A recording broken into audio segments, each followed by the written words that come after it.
Welcome to Basic Folk, honest and authentic conversations with under-the-radar folk musicians. I'm Cindy Howes, and thanks for listening today. I'm not sure if you can call Anais Mitchell under the radar, but she fits into the category that we're going for here on Basic Folk. Before we get into our intro and describing what we're going to talk about with Anais, first, I want to thank our sponsors for Basic Folk. Okay, Basic Folk is supported by Lindsay Myers from LMNO Management, who suggests that if you like this podcast, you'd also like the band Tina and Her Pony.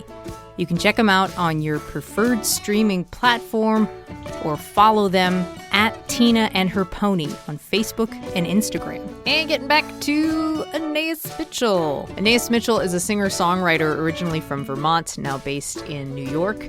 And she is about to have her first musical theater production, Hadestown, hit Broadway. It is starting previews on March 22nd at the Walter Kerr Theatre, and tickets are on sale now. Anais has put her entire self into this project for the last 12 years. This is a huge deal that this is coming to Broadway. Hadestown is a folk opera based on the myth of Orpheus and features almost like a devilish character named Hades, who is king of the underworld. And it kind of has this post-apocalyptic yet depression-era vibe to the entire show. I saw it like a long time ago in 2006 when it was a community production being put on in Vermont, and it has since like gotten new songs and expanded, and it's just a completely different show, and so happy to see it going to Broadway. Anyway, so we get into Hadestown, we get into Anais's early life, and also we have like a really interesting conversation about third and fourth wave feminism that's pretty wild.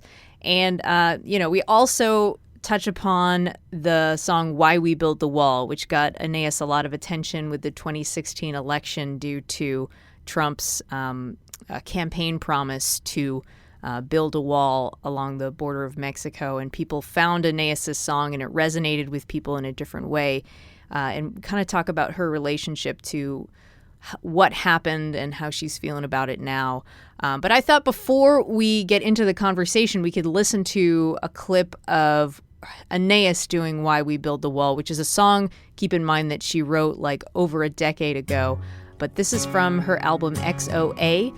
There's also a version of Greg Brown singing this song from the 2010 Hadestown album that is excellent. But I wanted to, give you a sense of what Anais sounds like if you aren't familiar. So let's hear it, Why We Build the Wall from Anais Mitchell, and we'll get to our conversation with her on Basic Folk. Why do we build a wall? My children, why do we build a wall? Why do we build a wall? We build a wall to keep us free. That's why we build a wall. We build a wall to keep us free. How does the wall keep us free? My children, how does the wall keep us free? How does the wall keep us free? The wall keeps out the enemy, and we build a wall to keep us free. That's why we build a wall. We build a wall to keep us free. All right, cool. Thank you for doing this. Great to be here, Cindy. I've got a lot of good questions for you. You're gonna love this interview. Very excited. Yes. I want to talk about your dad first because he seems like a very interesting man. Is his name Don? Mm-hmm. Don you got Mitchell. it. He is an author and a professor at Middlebury College and a sheep farmer, which is, I hope to not talk too much about this because I am very interested in this aspect of your life where you were raised on a sheep farm, because we've known each other for a long time, and I don't know if we've ever discussed the specifics of the sheep farm. Yeah. So I've heard you give the number of ewes and 2 rams, Yeah. like 64 ewes Yeah. and 2 rams and 126 lambs. So, right. I think there used to be 65 ewes and 2 rams, and they've downsized a little bit since those days. But that was always the Yeah. What kind of sheep were they? Okay, I think they were a cross between Dorset and Finn. Just my heart just exploded. Okay, so for those of you listening at home who don't know, Finn sheep are a wool breed that have like really, really curly wool. And Dorset, I think, are like all sheep are wool breeds, but they're more like meat breeds. Cindy, you're blowing my mind right now. How do you know that? Well, I was in 4-H for like 10 years. MG. In the sheep club, and I had a Finn and a Dorset. Wow. Two different, two different sheep, So my Finn, her name was Spud. She was a natural colored, and she had a white face and like the rings around her eyes, like Spud's Mackenzie. And then I had several Dorsets. That was our first like purebred. So Spud was not like a purebred Finn. And then I also had a Romney for a little while. Wow. Have you ever had one of those? No. You're not supposed to wash them. And I one time washed her and it like ruined her wool. So this is what I was afraid was going to happen. I'm so into this. I've never gone this deep before about sheep. So how did the sheep farm start? Right. Oh, so my parents were hippies, and they both were raised in suburban environments. They hitchhiked to California for the Summer of Love, and they were like full on. There was some like Whole Earth catalog that came out that said, "Oh, you hippies should go back to the land and like start a farm." Wait, what's a Whole Earth catalog? It was the Whole Earth catalog. It was a big catalog with I don't know what seeds maybe. Oh, okay. This is just like the family lore. They saw in the Whole Earth catalog that there was land in Vermont. And they moved to Vermont and they bought this farm. But it was like an ethos, it was a whole move they made. Okay. And there's a lot of people in Vermont actually that moved there in the 60s and 70s. Yeah, you were calling them back to the landers, Totally. which I had not heard of before. It's a thing. So it's like a movement that happened. Yeah. Is there a Wikipedia page? I bet there is. Okay. Yeah, it I'll was look it like, up let's later. go back to the land. And if you did that, you were a back to the lander. Okay. And so they did. They bought this farm. They also, like, my dad had started writing in college. They met at Swarthmore College. My dad had a book published when he was still in school, which is so crazy to me to think about. Then one of his early books was made into a movie, and they suddenly, like, had some money from that. They first actually moved to this island in Greece. That was a thing. Like, a bunch of expatriates lived there, and Leonard Cohen lived on this island. So were they friends with Leonard Cohen? I don't know, friend might be a strong word, but they went to some parties that he was at. Whoa. It was called Idra, this island. Mm-hmm. And then they, I guess with what was left of the money, they bought this farm in Vermont. And that's where I grew up. And it's so weird to, that Vermont was like my whole world for so long and still is like really important to me. And it's just like some choice that my parents made when they were They just saw it in a catalog. early 20s. Totally, right. So your mom worked for Howard Dean? Yeah. You know everything about my family. This is amazing. Yeah. My mom started a center for pregnant teenagers when I was a kid. Like, that was what she did.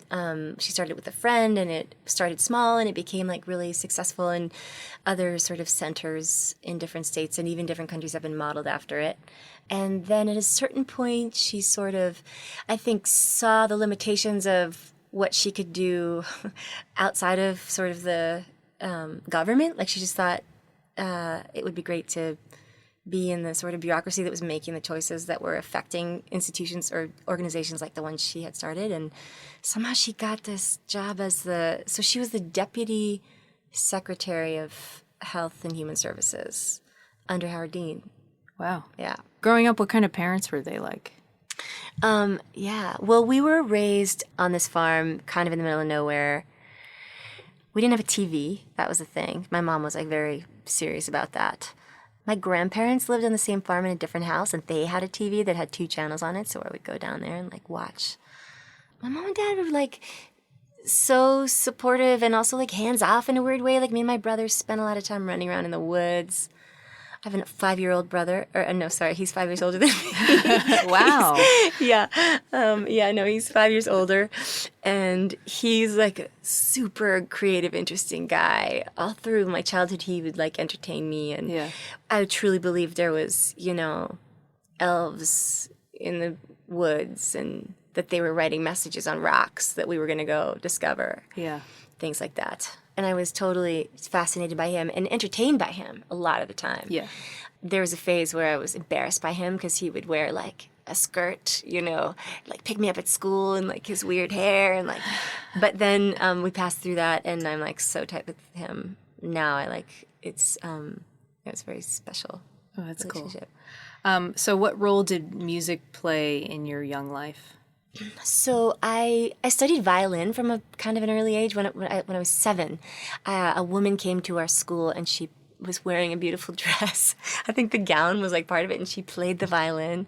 I said, that's what I'm going to do. And I started to take violin lessons. And I think that's like important somehow to my like melodic kind of development as a kid, although I don't play violin anymore. I wish I did. Like I've tried to pick it back up, but there's my parents, love of music. They're not musicians themselves, but my dad can sing, and he loves music, and he loves lyrics as a writer. He would always like point them out to me, like point out the lyric that he loved, and he and my brother would kind of like put on an album, and then they would sing every word. This was the thing that they did, where it would be like Velvet Underground, and they would sing like every word of every song. So I think at a young age I was impressed by that, and I sort of thought of that as a cool. The lyrics were as important as like the books my dad was writing, Right. Yeah, and like other than that, I was raised with a lot of weird like folk music that kind of like hippies were into, like. Well, there's like the Rise Up Singing collection of folk songs, and my mom was and is a Quaker, and there was these like Quaker songs that I learned, and I was part of this solstice pageant that happened every year called Night Fires. That was it's like a collection of songs and dance, and there was so many songs and kind of like from around the world that I learned through that thing. There's a lot of that sort of global thing in Vermont. There's like Village Harmony, if you know what that is, and shape note singing. There's a lot of that community get together and sing type of vibe. I don't know firsthand about that, but I have heard of that before, where a friend of mine, the group of parents would all get together and bring all of the kids together, and they had like their own songbook that they would sing and play music out of. I love that stuff. I've always loved it. I love Christmas carols. Like we were singing some carols in the car on the way here. It was really fun because my daughter like now knows some of the lyrics to them. I also just always loved sing-alongs, like sing-song time, like on the bus in high school when you're like going to a track meet and everyone sing like a Peter Gabriel song or something. Oh yeah, that's fun. Yeah. We would like on the way to like band competitions, everybody would sing along like idiots. So were you a track star in high school? Oh, not a star. Not a star, but I did. Yeah, I was better as a freshman. I was fast as a freshman, and then it all went downhill as I got older. I guess I read that you were like running and listening to something, so you were still running. Oh yeah, I do. I know. I'm in the room with Austin Nevins. We are in the room with Austin Nevins, who's playing with me tonight, and me and Austin text each other an emoji if we have gotten exercise that day. Which one? It's the hands. It's the one that's like hands. Double hands. Double hands. Golden double hands. Yeah. It's the longest I've ever done any exercise program. We've probably been doing it for like a year. Wow. Yeah. You started writing songs when you were 17. Mm-hmm. Since your dad is such an accomplished writer, if it was intimidating to start to write because of his work? I wonder if it was less intimidating because it was songs and that's not his realm, you know? Mm-hmm. And that's actually, it's been interesting to my relationship with him now because we like to talk about creative things and the creative process and the sort of worlds that we're in, but it's very different. So there's common ground, but it's not like he can be like giving me advice about like, well, you should work with this record label or something like that. Or, you know, we like live in different worlds that way. All right. I have this question about feminism. Okay. That I'm just wondering your opinion on it because I've thought about this a little bit recently. So you were very inspired by female songwriters in the 90s. Dar Williams, Ani DeFranco, Tori Amos. Mm-hmm. They were early heroes of yours. So I'm wondering if you recall how people were feeling about feminism in the 90s versus today, it seems to me that in the 90s, people were like, oh, I'm not a feminist because being a feminist just meant that you like hated men and you think that women should like take over, where people misunderstood the definition of feminism. And I feel like some of those like very strong female musicians had this weird relationship with feminism. Oh my God, there's so much in that question, which is like really interesting to talk about. To like take apart the parts in my brain. Because I also have had a trajectory in terms of like my relationship with it. And I would say that back in the 90s, and Ani DeFranco obviously was like a feminist icon. I mean, she was saying it all, right? Right. Well, yeah, but Ani DeFranco is kind of like an artist that other women would look at and be like, you're the reason that I don't want to be like, I don't want to label myself a feminist because you're like too loud or whatever. You know, you're too aggressive about it. You know, because she was really pushing the boundaries of what it was to be a woman. Right. I'm remembering that I was like maybe more vocal about it and more interested in the identity of that when I was younger, in the 90s and maybe in like the early 2000s. And I would have like not shaved my legs, and I would have like shaved my head and like talked about it more. And then, right, there's some kind of, what is third wave? Is that like our generation? Third wave is like, is there a you can Wikipedia still, page? Yeah, let's look up third wave, because I think that, I think what it means is like, you can still be feminist and you shave your legs and you wear makeup, but you're still feminist and da da da. And then like that is also confusing, because then you sort of slide down the slope of like, oh, I'm totally like conforming to society's standards for, Wow. Yeah. right? Third wave, should I read this? Yeah, go ahead. Third wave feminism is an iteration of the feminist movement that began in the early 90s, United States, and continued until the fourth wave began around 2012. Hey, this is really interesting for us, right? Wow, that's really recent.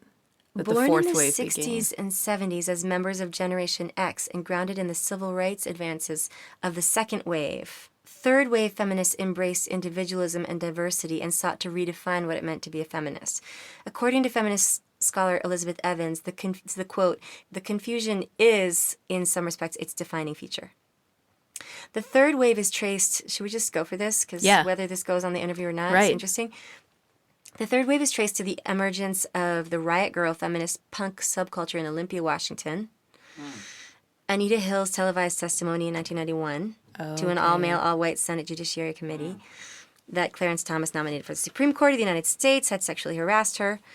The term third wave is credited to Rebecca Walker, who responded to Thomas's appointment in the Supreme Court with an article in Ms. Magazine, Becoming the Third Wave. She wrote, "So I write this as a plea to all women, especially women of my generation. Let Thomas's confirmation," oh my God, this is so amazing, right? Yeah. Just all coming around again. We're talking about feminism for those who just entered the room. For those who are tuning into Basic Folk, we're trying to do the interview and hang out at the same time. And it's working. Let Thomas's confirmation serve to remind you, as it did me, that the fight is far from over. Let this dismissal of a woman's experience move you to anger. Turn that outrage into political power. Do not vote for them unless they work for us. Do not have sex with them. Do not break bread with them. So that's third wave that we're talking about. Yeah, but so my understanding was that second wave was like, I know nothing, FYI. I didn't even take a class in college. But that second wave was like, our whole identity is like forged in the fire of like, we have to, you know, fight. We're fighting for our lives here, you know. And that third wave was like, that the criticism was it was a little more la-di-da. Because it's like, oh, like, it's kind of equal. We can now not be so... It's the third wave is in the 90s. That goes back to like kind of my original point of like... Up to 2012, and what's the fourth wave? Okay, should we try to find that out? Yeah. Can you just look up fourth wave feminism? Well, okay, so for International Women's Day, the station that I work for, we played all women all day long. Mm-hmm. And our demo is people who are in their 40s and 50s. And so we play a lot of stuff from the 90s. So I'm like, I'm going to go online. I'm going to find all these like inspirational quotes from like Tori Amos and Bjork about like, you know, and Courtney Love about like, you know, being a feminist and like what that means to them and how it's important to them. But I found like a couple of quotes that were like pretty off-putting about how Bjork like distanced herself from the feminist movement. Right. So did Courtney Love. And I know Tori Amos specifically like wouldn't play the Lilith Fair because she wanted to distance herself from that movement. So just a quick thought about that is that I think there is also like on the part of Bjork, I'm just thinking about some other interviews that I read with her, just a reluctance to be grounded in the identity of like a female musician when she's just an awesome musician. Like she's just an amazing composer and she doesn't want to have to, I don't know. So, okay, another thing is, right, I've been working on Hadestown for so long. It's different in music world. Like the music theater world is actually still super male dominated. Like there's so few female composers in music theater, which is not something that I knew about, but it is a reality. Like if you look at like the Tony Awards, like you could count on one hand the number of women that have won that award for composing, actually like across the board for writing a book, for no woman has ever won like sound design. Like there's all these ways in which, I don't know, sometimes when I'm getting interviewed about being a woman in music theater, I think like, am I supposed to be like, yeah, women, like we can do it, da da da. But I also just want to be like, I'm a music theater writer. Like I don't want to have to talk about it. But I see why it's important also. Yeah. Well, yeah. So maybe that's what happened in the 90s where like people like Bjork were like, why do I have to be a female musician? I'm just a musician. Totally. But then I just feel like the people who like just want to squash the feminist movement and the people who just are like, I just want to be treated like equal and not do any of the work anymore. Right. I think that sort of led to a misunderstanding. Yes. Yeah. I'm with you. I don't know if I had anything to add, but... Fourth wave. Fourth wave. Well, we found out Should we about look the at fourth it? wave. Okay. Fourth wave feminism is an approach to feminism that began around 2012 and is associated with the belief that all humans are equal. It heavily focuses on intersectionality, pushing for greater empowerment of traditionally marginalized groups in society, including women and girls. And I bet fourth wave also has to do with like non-binary. Yeah, that could totally be. I wanted to say a thing, which is, so I have this 5-year-old daughter, and there are these books that are very popular right now among little girls. They're called Goodnight Stories for Rebel Girls. Have you heard about this? No. They're wildly popular bestseller things. Like, they're collections of, like, there'll be a one-page kind of bio sort of written towards young kids about these, like, there'll be, like, a Hillary Clinton page, and there's, like, Beyonce, and then there's, like, Cleopatra, and Queen Elizabeth. There's all these different... Okay. And some are, like, artists or athletes or all these sort of women that have overcome their circumstances, and the narrative, and it's beautiful. And then there's also these beautiful portraits of them. And Ramona's into it, and, like, we read it. It's beautiful, and I love it, but also the gist of all of the stories is, like, how hard it is, like what these women have been up against, you know, and then they overcame. And in a weird way, I'm not sure if I want that to be the tenor of the conversation with Ramona about what it is growing up as a girl or a woman. Like, I don't want her to know, right? She doesn't know that she's disadvantaged in any way. Right, here's the narrative for you. Right. This is what it's going to be like. Yeah. Yeah. And there's something about that, right? Mm-hmm. Yeah. Yeah. I mean, she's gonna figure it out, obviously. Yeah. But it might not be that hard, or whatever. Like I think that instinct is right. does it help her to see herself as part of a marginalized Right. group? I don't know. That's an interesting. It's like when you're doing yoga and you're on your back and you're holding your leg in your arms and then you're pushing your hand into your leg and your leg into your hand, and then you let your hand win, and then your leg comes closer to you. Right? Yeah, it's like that. It's just like that. I would like to talk about the search for belonging. Okay? Okay. I read this great quote from Sing Out. It says, Anais sings of love among the ruins, coming out of age to find yourself an outsider looking for the place you belong. So I think belonging and the search for belonging is pretty common in the human experience, and I think it can be very difficult. So what has been your relationship to the search for belonging? I remember when that when that thing came out, and I think it was right around when the Brightness record came out, and there were all these songs on that album that I think had something to do with me always feeling like I was born at the wrong time. Do you know? Yeah. And like having like grown up in this house, like gotten very romantic notions about like books I'd read, and then, you know, coming into the world as if it's like a black and white image of, I'm just imagining like Greenwich Village in the 1960s or Paris in the 30s, and like coming at it, and then like the reality of it. Like I had that one song that had this line in it. I've completely like spaced out what the song is, but the line is like, maybe I came too early, maybe I came too late. I'm waiting in the shadows of the scaffolds of the old cafes where you told me to wait, you know? And just this idea of like, you go looking for the scene, and then it's like, what is that? Just a KFC, or, you know, it's just not the same. So does this make sense? Like, I think that's where that quote came from, was that album and that sort of sense of like not.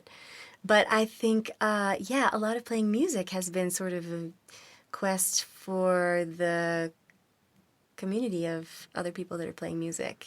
And it's like so important to be reminded of that, because a lot of the process of writing is like very solitary, and you're like in your room, you're trying to make something happen, and but it feels so good to play music with other people and for other people. Yes, and to share it. you have been very intentional about collaborating and being very loyal to your collaborators. Michael Chorney and Austin's brother Peter Nevins, who does all of the artwork for Hades, or he did all the artwork for Hadestown and the Brightness, and that is very apparent. Well, I feel like that I've like been lucky to meet people that there was a intuitive connection that has evolved over time. There's a crazy story about Peter, Austin's brother, who has done all this artwork for me. And I also like the reason I found Peter was I was rehearsing with Austin in his apartment in Boston like many years ago, and I saw this Gillian Welch poster where she's sitting in the crescent moon and playing the banjo. Yeah, I remember that. It was like a silkscreen thing, and I said, "Who made that?" And Austin said, "My brother." So I reached out to him, and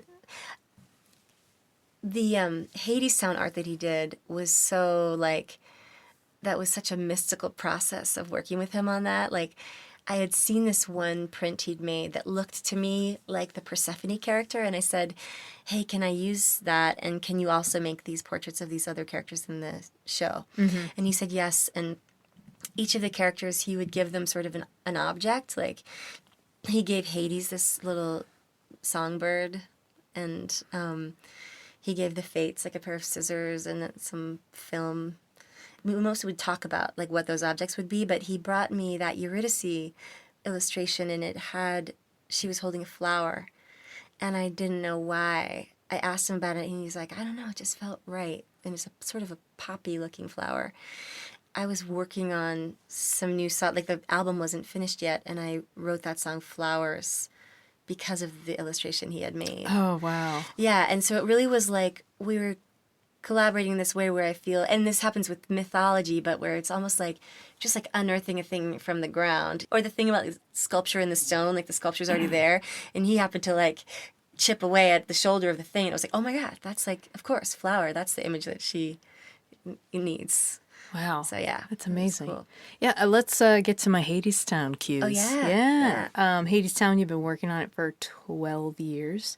The story that I feel like you've told me is that you and your friends, or your artist friends in Vermont, you had this really cool community of musicians and artists, and you were like bored one winter because you didn't have a TV. Yeah. So you wrote a folk opera. Yeah, there's something to that. Like, it is very isolating, and in the winter in Vermont, it's very cold and long. People go like a little stir crazy. If you ever go to a party in Vermont in like February, it's totally nuts. And so, yeah, it was a special time. I was living with my partner Noah in Montpelier, and he had this cafe with some of his friends, the Lane and Street Cafe. Oh, yeah, that place was rad. So beautiful. It was like it was almost like, what's that musical about Brigadoon, where just like popped up, and then like it lasted for however 7 years or something, and then it disappeared.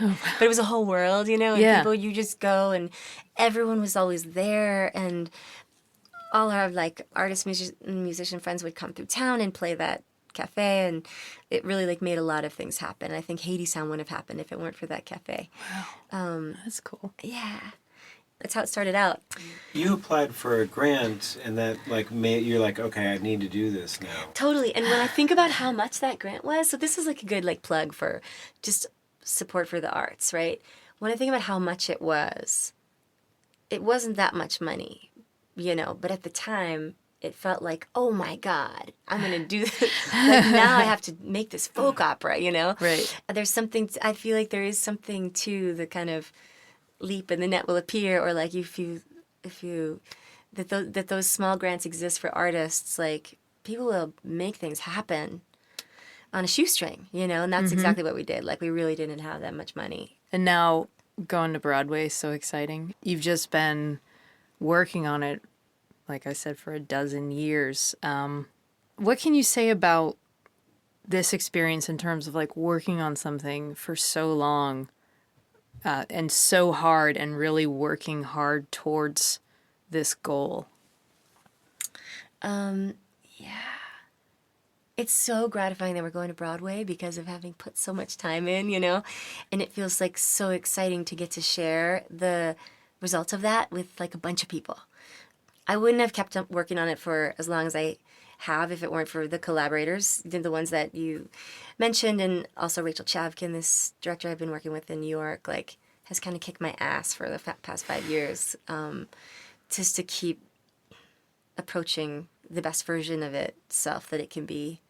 And yeah, at times it has felt really crazy to just be still working on the thing. And some of the songs I wrote them in my middle 20s, and I like all the cells of my body have regenerated 2 times since then, and I just wouldn't write that song now, you know, but it is what it is, and I can't mess with it. And then other ones I feel like, yeah, like I know a way to make that better, or to make it serve the piece better.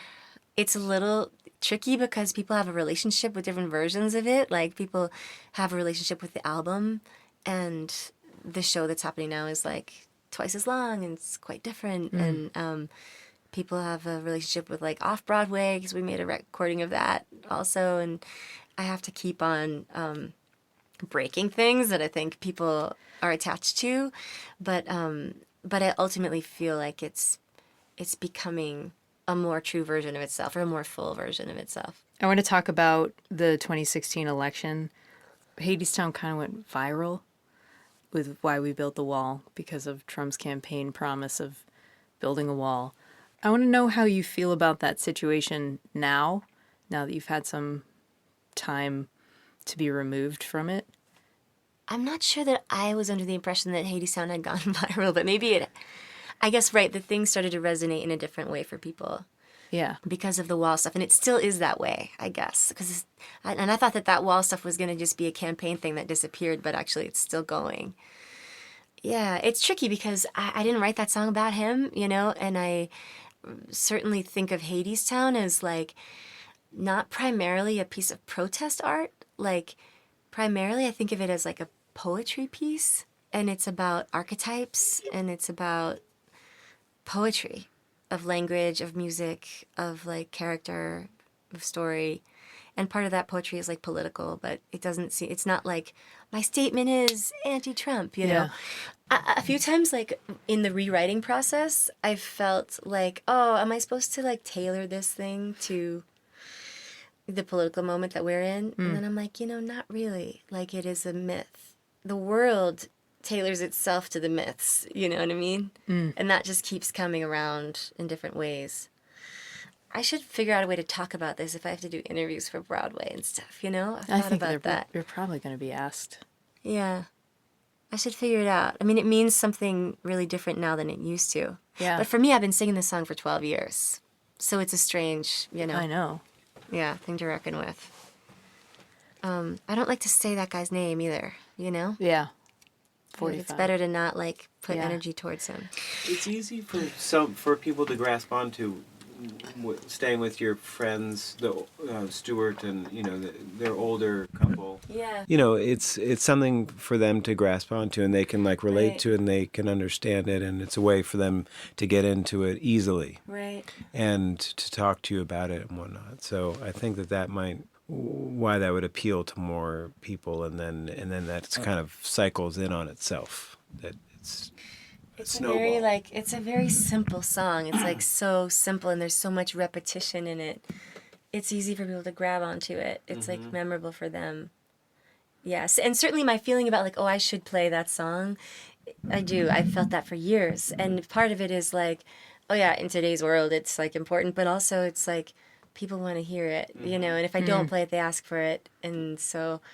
Yeah, it's a funny one. I do remember, okay, this is a better response to your initial question, Cindy. Like, I remember in 2016 somebody asking me, like, they said, like, the gist of what they were saying was, it's good for Hadestown that Trump is, like, I don't know, becoming president, or it's good for Haiti. Like, do you follow what I'm saying? Yeah, it's like good exposure. Yeah, and I was people like, are going to put no, two man, and two together. Yeah. It's not good for anyone. Yeah. It would be better if he would just go away. And that's gross to like connect those things. The success of your like music theater show with I don't know, whatever. I think that maybe the conversation started before the election actually happened. Yeah. And then after the election actually happened, it was maybe that's when I'm like, okay, let's stop talking about him at all. Let's stop comparing Right. Hades to Yeah. him, The other thing that I should say is that like I remember when I wrote that song, which was in 2006. I was kind of thinking about global warming and climate change and what if, it was the trends that existed then that are now just like even more. And just like, and a lot of displaced people and migrant people, and that there's like a hordes of people at the door of the country that has more money, and they're knocking at the door, and like, who among us is not going to be a little scared and want to be behind a wall, Like, I guess what I mean is the song, and clearly like I'm not pro that, like politically, but I think the song was meant to be more of an emotional question, maybe more of a question than a soapbox per se. It really is a series of questions, and obviously the cumulative like effect of them is messed up because it's this circular weird logic that doesn't quite make sense. But I guess what I want to say is that the people that are like, build a wall, and that are scared of, immigrants and stuff, there's so much misinformation and fear that's going into that stuff. But there's a reality to that. Like, I think the other question or the other song that touches on that stuff in the show is that When the Chips Are Down song. Because it's like there's one worldview that says, when the chips are down, you're going to look out for yourself and you're going to turn on other people. And that's, I guess, the question. Right. Are we going to do that or not? Right. What are we going to do? You don't know until it's happening. Right. Yeah. And it is happening. Yeah. Right. Yeah. In a sense, Yeah. it is happening. Right. I just wanted to know about your relationship and connection to the characters in Hadestown. So if there's one character in Hadestown you've had the most like complicated, evolved relationship with, who would that be and why? Well, the one character that I'm still really working on is the Orpheus character. Like, that's been the hardest character by far to write. And I think partly because I do identify with him as an artist, and there's a thing he's like working on in the show where he's writing these epic songs that are supposed to explain the world, They're kind of this microcosm of like someone who works in myth or works in the arts is like trying to like make sense of the world, and I'm still rewriting that shit. Like, I cannot finish it. I mean, it's a joke at this point, there's so many versions of it. I've spent like years and years writing this thing. And they're called the epics, which is really funny because it's been so epic trying to write them. And he also is a really tough character to write because he's an idealist, and a lover and like a romantic and like all these things that he believes that the world is going to provide, and it's so hard to take that person seriously. I think that's been the challenge of a few versions of this thing, and it has come up in reviews about the writing of the show and stuff. It's like, it's hard to take an idealist seriously. It's much easier to buy a character like Hades or Persephone or Eurydice or Hermes. I wanted to talk about Noah. Do you talk about Noah in interviews? I don't know if anyone's ever asked me, but how can you talk about Noah? Yeah. Oh, hey. We're going to talk about Noah. Noah. Where's my question? So I was listening to some interviews where you talk about your husband, your partner. You were talking about being in Vermont on September 11th, and Noah was somewhere, not in Vermont. So you've been with Noah for a really long time. Yeah. I met him when I was 19. I was a freshman in college, and he was a senior. You're 23 now, so... I'm 23, yeah. Yeah. No, it was crazy. And I just was like, fell in love with him then, and we spent the summer together after that. He was in Vermont when September 11th happened. And so he's from New York, and he was supposed to have driven back there, and that happened, and he was on campus visiting me. I remember very clearly we used to sleep out on the roof of this one social house. So there's like these, sounds gross, but there's like, it's not quite a frat, it's a social house, right? But it was for like weirdos. The goth frat. I was like, yeah, it was a weirdo frat. And there was a roof, and we put like a mattress out there, and we slept out there on the night of September 11th, and there was all these stars. And it sounds silly now, but at the time I remember there was like anthrax in the subways, or there was that rumor of that. Do you remember? Yes. And it was like, we thought maybe everyone would die, or it was like the end of the world as we knew it or something. Right. But that moment, and like the stars, and a guy was playing the saxophone in the street. Wow. And it's September 11th, and Noah goes, "Do you want to have a baby?" And I was like, yes. But then we didn't do that for like many years. But that was our like response to that thing happening. Let's have a baby. It was so strange. Wow. It was just a strange thing. And then Tell me last night too, you moved to Texas. We moved to Austin. Yeah. Austin. Yeah, I'm here. Austin, he's here.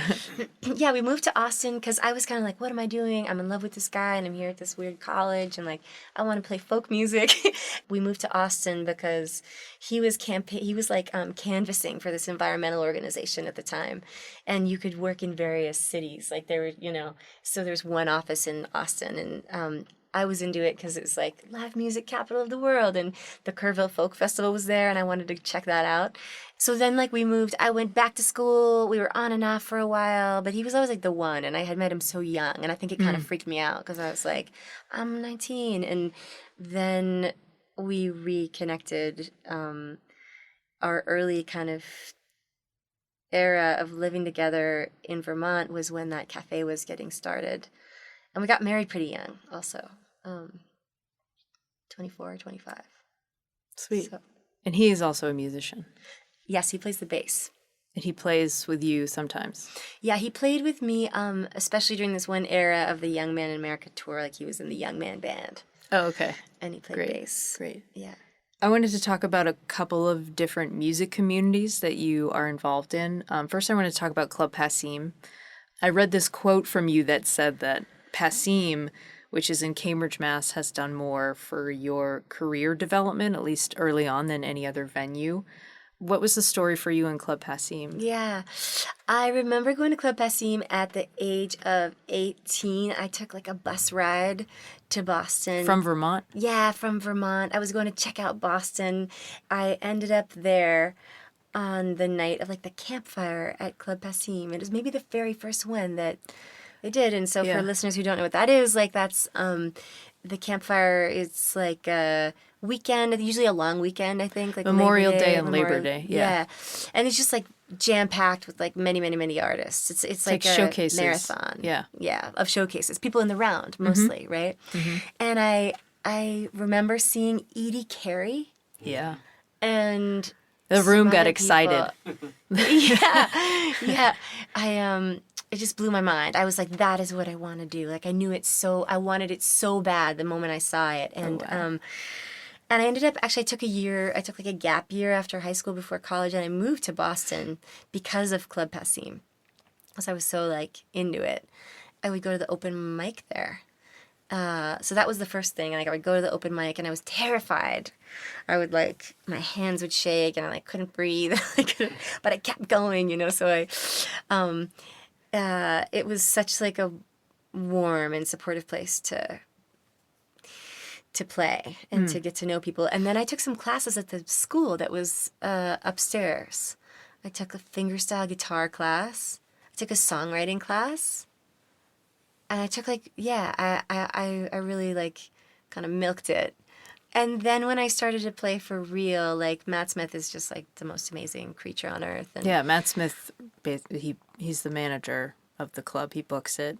And has been for so long, as long as I can remember. Same, yeah. And he's still there. And he still loves music and like loves his job, it seems like. It's weird. Yeah, it's awesome. Yeah, Matt. Matt. The room likes Matt. Love you. Yeah. And he gave me just like so many lovely, you know, being able to like open for people, get in front of people and then co-bills and then to play my own show and then to play 2 shows or whatever. And yeah, I mean, it's so important, like people that are in that position that are able to, I really feel like there's so many opportunities that I got before I was ready for them. Do you know what I mean? Yeah, same. And that's how it has to be. Like you have to get them before you're ready for them and just do your best to get, and then do it again. Yeah. And so that's what Matt Smith, you know, offered. Cool. That's where I first saw you, at the Gillian Welch tribute night. You played April the 14th. Oh, cool. That's such a good And I song. just like at the end of the song, I was like picking my jaw up off the floor. Aww. And I was so That psyched. song is so amazing. That was that made a huge impression on me, that song. There's been a resurgence of her song Everything is Free. I've noticed that. Yeah. Phoebe Bridgers is playing it. Yeah. Yeah. And I think it may be there's like a tie-in because that song is about Napster. Right. So maybe it was just sort of like a tie-in of like such a strange time for music because it was when things were really transitioning to where it was different on how you could make money. That I haven't heard that word Napster in Napster. a really long time. It sounds so ridiculous, right? Yeah. It sounds like you're stealing. Totally. Napster. Totally. Yeah. That was during the time of the third movement. So yeah, the third wave of feminism. Third wave of file sharing. Cool. Well, I think this is a great place to end. We've had a really wonderful time here with Anais Mitchell in our first live recording where we have a studio audience. Yay. Where there's so many people here. We hung out and we did the interview. Totally. Thank you so much for doing it. Of course. Yeah. Thanks, Anais. Pleasure. All right. There we go. Our conversation with Anais Mitchell. Wild, right? Also, thanks. I forgot to mention Austin Nevins was chiming in. Austin is a really great guitar player who plays with a lot of different people, including Anais Mitchell, and he was in town with her. They were playing a show at the Carnegie Lecture Hall in Pittsburgh. So it was great to have him in the studio audience. And one more time, thank you to our sponsors. Basic Folk is brought to you in part by Lindsay Myers at LMNO Management. If you love hearing new artists, she thinks you will like the fresh sounds of McDean, songwriters who love each other. McDean.co/basicfolk or on Instagram at McDeanSings. Thanks to Laura McCarthy for her support on the podcast and Alex Stanton for doing our music. I'm Cindy House, and thank you for listening to Basic Folk. Bye.